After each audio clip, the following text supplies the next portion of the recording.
My name is Elizabeth, and I was sipping my morning coffee in London when my lawyer said 5 words that froze me. Your condo has been sold. The condo my grandmother left only to me. The place filled with her memories. Gone. Sold with a signature that wasn't hers. My sister thought I'd never find out. She thought distance made me weak. She thought silence meant safety. But she forgot something important. Silence can hold storms. And that morning, as the rain hit my window, I felt one rising inside me. Because if she stole from me, she was about to face everything she never expected. Silly girl. That's what my lawyer said after reading the papers my sister forged. I was halfway through my morning coffee in London when he told me the condo my grandmother left me was gone. Sold. Signed. Stolen. My sister had turned my inheritance into her own payday, and the proof was sitting right there in front of me. I didn't scream. I didn't even hang up. I just stared at the window, watching the rain slide down like it already knew what I was about to do next. Because if my sister thought I'd stay quiet overseas, she had no idea what silence can do. I used to think distance protected me from family drama, from their constant comparisons, from the quiet looks that said I'd never be enough. Living in London gave me space to breathe, to build something of my own. My sister Molin stayed behind in Florida, married well, became the perfect daughter everyone bragged about at church. Mom adored her for it. And me, I was the dreamer who left. But there was one person who never made me feel small. Grandma Evelyn. She was sunlight in a world of cold approval. Every summer she'd brew lavender tea on her balcony, overlooking Tampa Bay. The ceiling fan would hum while she told me stories about how she learned to start over after Grandpa died. "Don't let life make you small, Lizzie," she'd whisper, squeezing my hand. "You're meant to take up space." That condo wasn't just property. It was her legacy, a place soaked with her scent, her laughter, her love. When she passed, she left me the deed handwritten and signed with her soft cursive. It was her way of saying, "I see you, even if no one else does." After the funeral, Molin handled everything, the flowers, the paperwork, the estate meetings. She looked so composed in her cream dress, greeting relatives like a hostess instead of a grieving granddaughter. I thought she was being responsible. Turns out she was rearranging more than roses. Mom used to sigh over the phone. "You should be more like your sister. She has her life together." I'd bite my tongue, sip my coffee, and let the comments slide. I learned early that fighting for fairness in our family was like yelling into a hurricane. So, when my lawyer called that morning when he said the condo had already been sold, I felt something inside me shift. The shock was cold, precise, almost surgical. For a moment, I imagined Molin signing the papers with that polished smile of hers, the one she wore when she wanted everyone to believe she knew best.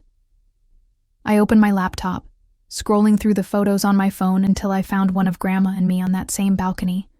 Her hand rested on mine. The sunlight caught the silver watch she always wore. My throat tightened. That condo was more than walls and keys. It was proof that someone once believed I was enough. And now my sister had turned it into cash. The drizzle outside grew heavier, tapping against the window like a warning. I closed my eyes and whispered to no one. "Grandma, I'm sorry. I should have protected what you gave me." Then my phone buzzed again. A new email from my lawyer. Subject line: "Inconsistencies found." My heart stilled. Because deep down, I already knew who was behind them. Douglas's voice carried across the crackling line. "Elizabeth, there's something off about these documents," he said. "The notary stamps don't match, and the signature looks rehearsed." I pushed my chair back, staring at the screen in disbelief. "Rehearsed?" I asked, though I already knew the answer. He hesitated, then exhaled. "Silly girl," he muttered softly. "Not at me, but at whoever thought they could get away with this." Your sister must have forged it. Those 2 words, silly girl, cut deeper than he meant them to. They stuck in my head, repeating themselves until the meaning twisted. To him, it was an observation. To me, it was a challenge. My sister thought I was too naive, too distant, too trusting to notice. Maybe I had been, but not anymore. I minimized the call and opened my email. There it was, the scanned copy of Grandma's will that Douglas had sent months ago. The signature on the estate transfer looked similar, but not identical. The loops were tighter, the pressure heavier. Molin always pressed too hard when she wrote. She liked leaving marks. Outside, the rain hadn't stopped. Drops slid down the window and crooked lines blurring the city. I felt the same blur inside me, rage and disbelief folding into something sharper. Grandma had once said, "If someone steals from you, they're not taking what's yours. They're revealing who they are." Now I finally saw who Molin really was. Douglas cleared his throat on the line.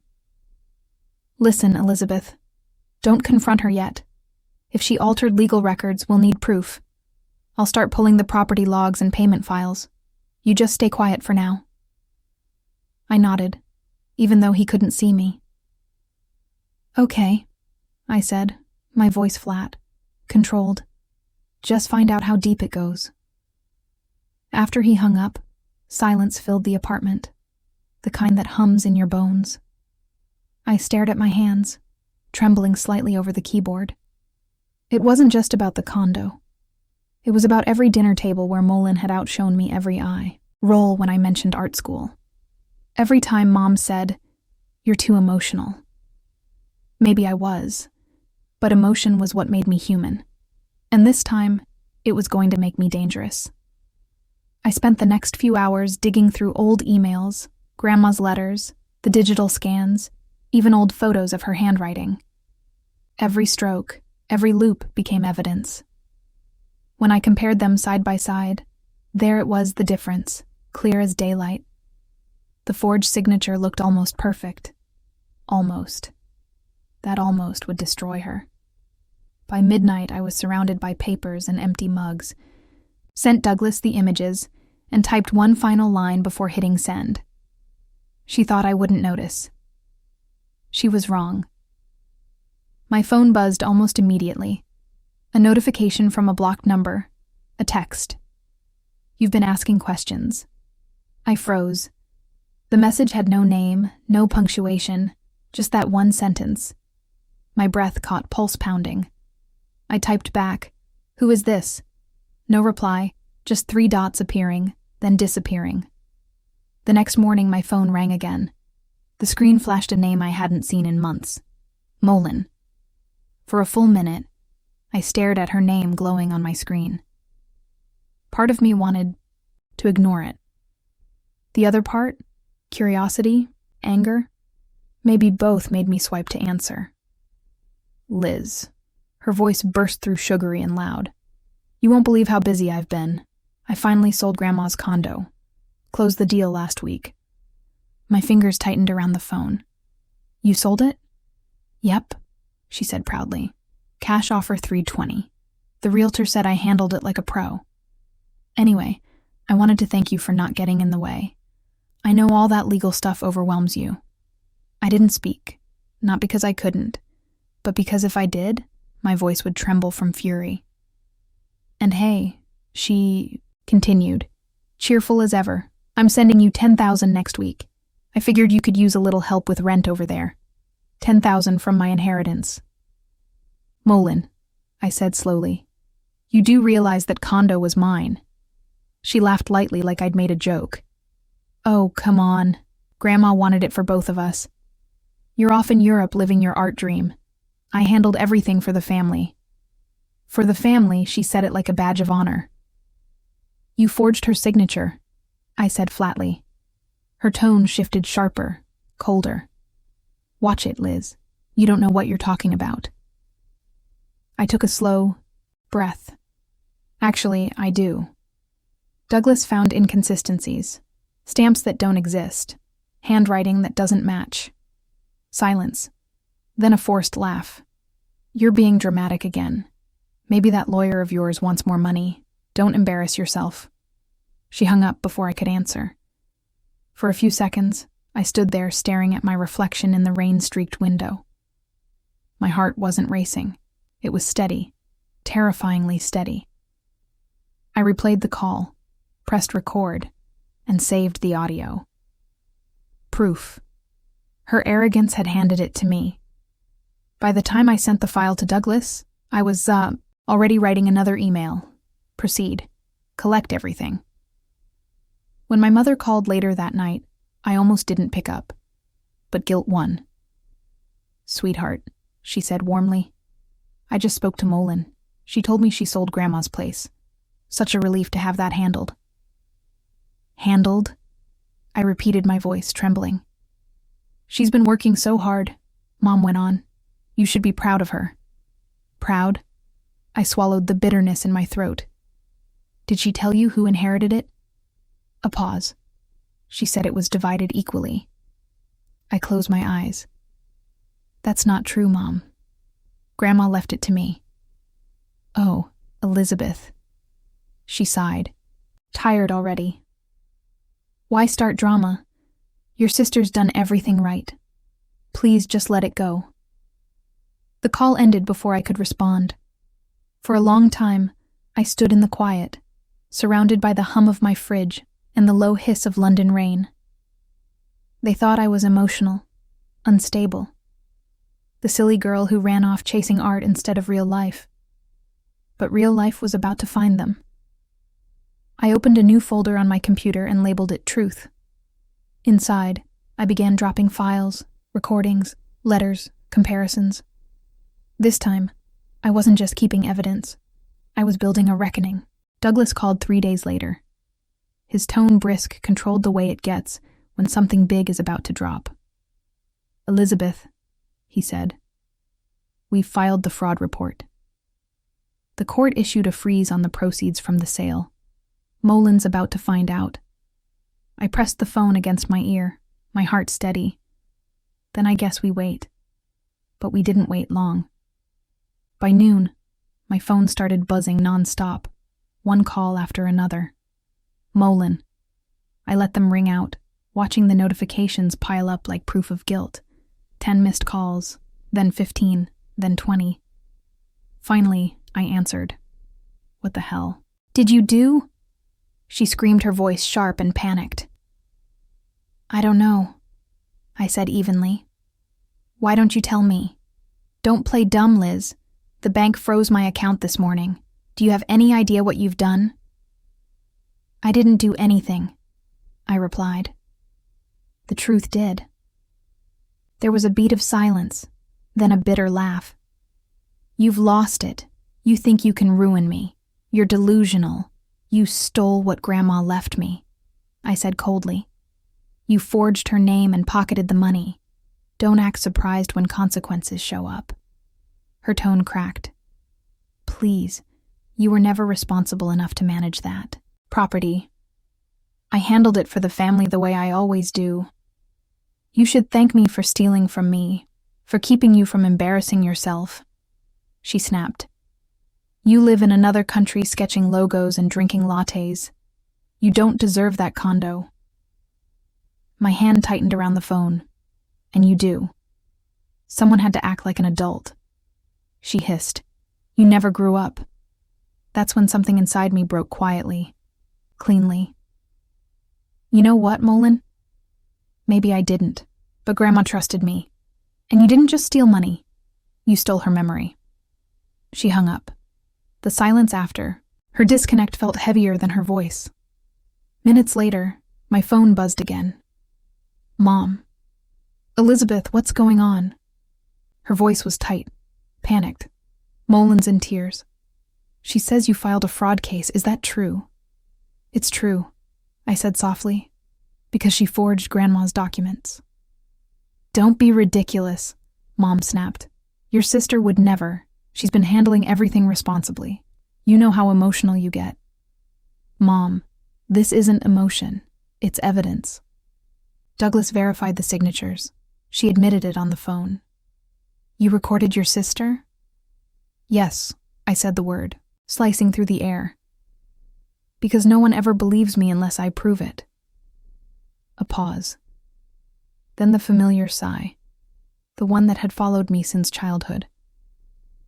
You used to be kind, she said finally. I don't know what happened to you. The call ended, leaving me alone with the sound of rain and my reflection cold, unfamiliar, unflinching. For years, they had mistaken silence for weakness. Now silence was my weapon. 2 nights later, my phone lit up again. Unknown number. I almost ignored it until I saw the name attached. Ethan Pierce. Molin's husband, I answered cautiously. Ethan. Hey, Elizabeth, he said quietly. His voice was tired, stripped of its usual politeness. I hope I'm not crossing a line, but I think you deserve to know the truth. I stayed silent. I didn't know what she'd done, he continued. She told me you'd given up your claim. I didn't ask questions, but after everything blew up, the frozen account, the bank calls, I started checking things myself. And he exhaled. She forged it. Elizabeth, the will, the notary, everything. She said you wouldn't notice from overseas. I confronted her yesterday. She broke down. Said she deserved it more. She spent part of the money on a new house. It's gone. The world went quiet around me. And you're telling me this now because I can't keep lying for her. I'll testify if it goes to court. For a moment, I couldn't breathe. Then, thank you. You don't have to thank me, he said softly. You were right all along.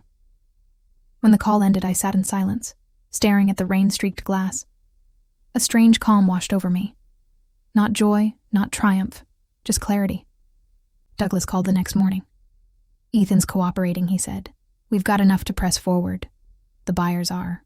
Testifying, too. If we move now, it's airtight. Do it, I said. Hours later, Molin's lawyer reached out. They wanted to settle. She's offering $150,000, Douglas explained. If you drop the case and let the sales stand. I laughed bitter and low. Half the value of what she stole. No. She's desperate, he said. But if we go to trial, her side will claim Grandma wasn't of sound mind when she wrote the will. It'll be ugly. I don't care, I said. I'm done keeping peace at my own expense. He paused. You sound just like your grandmother. That hurt in the best way possible. That night, I couldn't sleep. I opened the last email Grandma had ever sent me. Her words glowed against the dark screen. If I ever leave you something, no, it's not charity. It's a promise. A promise that you'll keep living boldly. That's when I knew what to do. The next morning I told Douglas I'll settle, but on my terms, he raised an eyebrow, which are 4 things I said. First, she writes a notarized apology admitting everything. Second, she repays every cent to the buyers from her own account. Third, she sends a letter to our parents explaining what she did. And fourth, she agrees, legally, to never contest another inheritance again. He blinked, then smiled slowly. Poetic, brutal.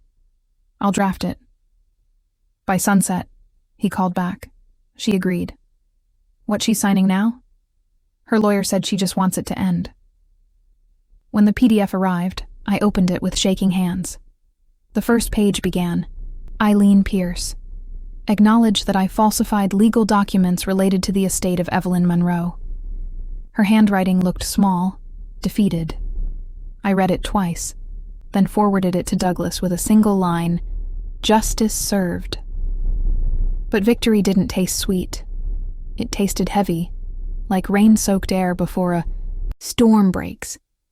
Because justice doesn't erase betrayal. It only proves you were right all along. 2 weeks later, Douglas called again. It's official. The property's back under your name. Funds released. Buyers reimbursed. I walked to the window, looking out at the Thammes, the morning sun spilling through the clouds. "What will you do now?" he asked. "Sell it," I said quietly. Grandma didn't leave it for me to hold on. She left it for me to move forward. When the payment cleared, I stared at the balance. $350,000. But it wasn't the number that made me cry. It was what it represented. Belief. I quit my job 2 weeks later and opened my own studio. Evelyn Creative. One desk, one client, one dream that finally belonged to me. And for the first time in years, I didn't feel small.